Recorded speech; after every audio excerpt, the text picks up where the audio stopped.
नमस्कार, मी रुचिता. ॲग्रोनमध्ये आपल्या सर्वांचं स्वागत.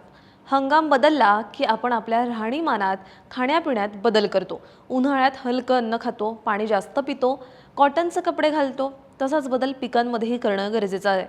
उन्हाळा सुरू झाला की भाजीपाला पिकं म्हणजे टोमॅटो, भेंडी, मिरची, वेलवर्गीय पिकं यांच्यासमोर सर्वात मोठं आव्हान असतं ते म्हणजे वाढतं तापमान आणि पाण्याची टंचाई.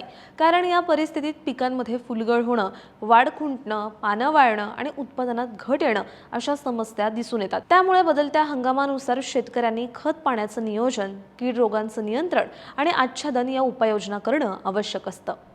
उन्हाळ्यात सगळ्यात महत्त्वाचं असतं ते म्हणजे पाण्याचं नियोजन. त्यामुळे आपण आधी त्याची माहिती घेऊयात. उन्हाळ्यात आपण जसं पाणी पिण्याचे नियम पाळतो तसंच पिकांसाठीही पाळायचे आहेत. पिकाला शक्यतो सकाळी किंवा संध्याकाळीच पाणी द्यायचं आहे आणि दुपारच्या वेळात पाणी देणं टाळायचं आहे. कारण उन्हामध्ये पाणी देताना पहिले तर ते उडून जातं, तसंच मुळांना उन्हात अचानक पाणी मिळाल्यामुळे मुळांना शॉक बसतो. तसंच पाण्याचा थेंब पानावर राहिला तर तो लेन्ससारखा काम करतो आणि त्यामुळे पानं जळू शकतात. त्यातल्या त्यात पाणी हे ठिबक किंवा तुषार सिंचनानेच द्यायचं आहे. त्यामुळे पाण्याची बचत होते आपण म्हणतो. म्हणजेच पाण्याची टंचाई असली तरी आपण चांगलं उत्पादन मिळवू शकतो.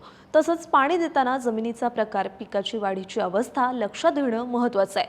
कारण फुलधारणा ते फळधारणेच्या काळात पिकावर पाण्याचा ताण येऊ द्यायचा नाहीये.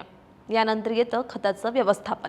कारण पिकाच्या वाढीसाठी पाण्यासोबतच गरजेची असतात खतं. पण उन्हाळ्यात पिकांना खत देताना सेंद्रिय खतांचा संतुलित वापर करणंही गरजेचं आहे.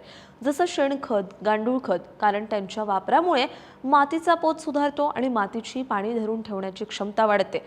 तसंच शिफारस केल्याप्रमाणे खतांच्या संतुलित मात्रा वेळोवेळी द्यायच्यात.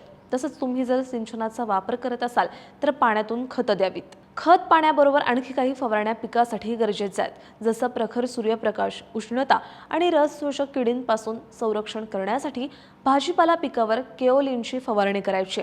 त्यामुळे पानांवर पांढरा थर तयार होतो जो एक कव्हरसारखं काम करतो. त्यामुळे सूर्यकिरणं परावर्तित होतात आणि पानांचं तापमान कमी राहतं आणि कीटकांना पिकापासून दूर ठेवण्यासाठीही तो मदत करतो.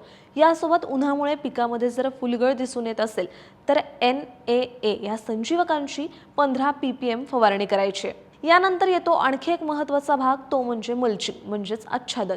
हा उन्हाळ्यातला अत्यंत महत्त्वाचा उपाय आहे. कारण आच्छादनामुळे मातीवर एका प्रकारचं कव्हर तयार होतं.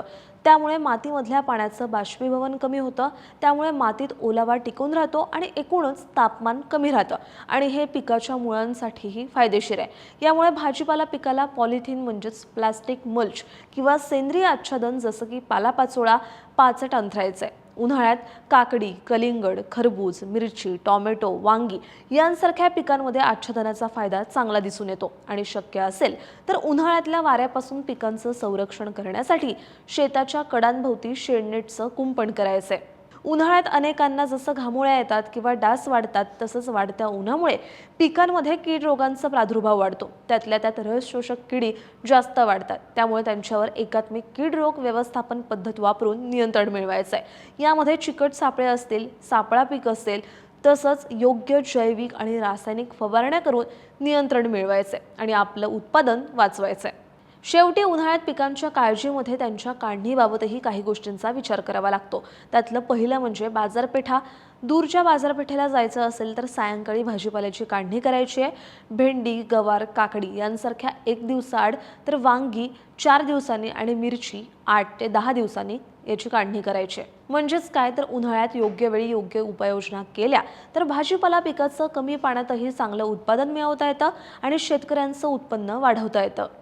तुम्हाला ही माहिती कशी वाटली हे कमेंट बॉक्समध्ये नक्की सांगा आणि अशाच शेतीविषयक आणि नवनवीन माहितीसाठी ॲग्रोवनला सबस्क्राईब आणि फॉलो करायला विसरू नका.